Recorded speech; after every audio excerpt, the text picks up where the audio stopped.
Hello, my name is Stephen Rector. We're taking a tour of the Mary Washington campus here, a very brief tour. I was an undergraduate on this campus, but that's been many years ago, and things have changed, and we'll explore some of the changes and some of the things that are still the same, and just get an overall overview of this campus. And we're starting on the very end of the campus, right here with Jefferson Hall, which was my freshman year dorm, which was right next to Bushnell Hall, right here, right next to it. Fun fact, both dorms still to this day do not feature air conditioning, which was a very punishing thing, especially when I was living with two other sweaty dudes in a dorm. It was a painful time.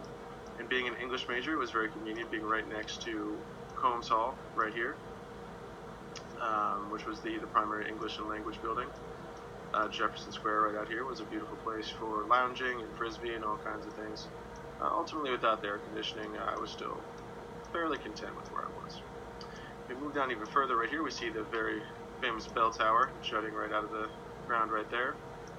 And over here to the right we have a newer series of buildings, these two right here, which are Mason and Randolph Hall, and they're connected right here by this study area that I do not know too much about because it came a little bit after my time.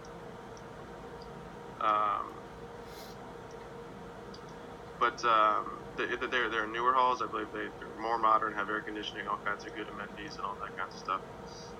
So I am, of course, supremely jealous. Moving on further down campus, right here we have Trinkle Hall, which was the mathematics building. Being an English major, I tried to stay as far away as possible from there. Over here to the left, right here, hidden in the trees, we have Madison Hall, which is the gender splitting dorm. I'm not sure of the best terminology for that, but very unique to have that on campus, which was certainly a nice thing for many people. And right here we have Lee Hall, which is the primary administrative building on campus, which is where the registrar was. It's where you dealt with class registrations or any kind of paperwork or any problems like that. This was your place. And out here we have Ball Circle, which is where we have most of our events, gatherings, get-togethers, a lot of frisbee, a lot of lounging, a lot of other things as well. And around here now, things are actually very different. This is Virginia Hall right here. This was the female-only dorm. That is still there. The big change, I guess, is this monstrosity of a building right here. This is the University Center, which took the place of Chandler Hall, which was a psychology building back in the day. University Center, I know it offers food and other services. To be honest, I've never stepped foot in it, so I can't say exactly what is in there, but I've heard some good things. And we have Westmoreland Hall over here, and those ones are actually the same as when I was here.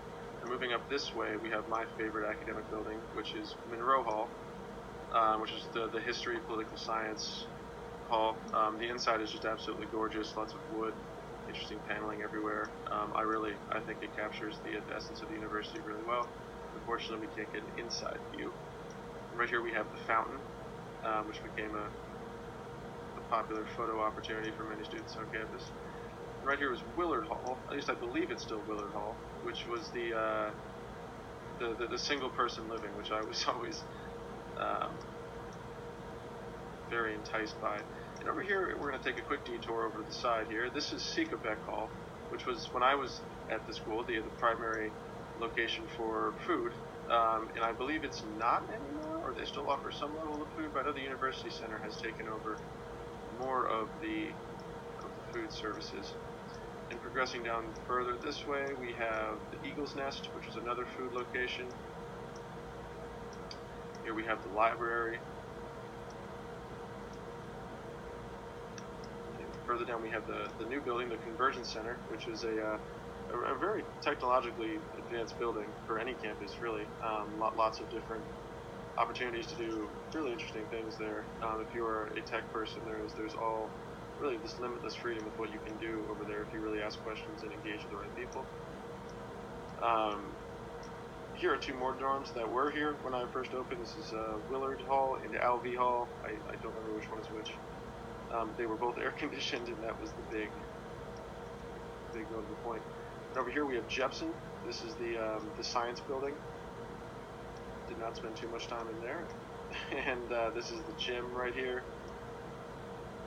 And the Anderson Center up here is this big building right here, which is where they have the basketball games and various different events and big time things will take place at the Anderson Center. And that is really it. Here we have we see the bridge right here, the famous Mary Washington Bridge. It looks like it's collapsing onto the street from this angle. Finally finishing up over here with the Eagle Village apartments, which I did spend a year in, and they are rather nice. But that really is it for the Mary Washington campus. It is rather small. I hope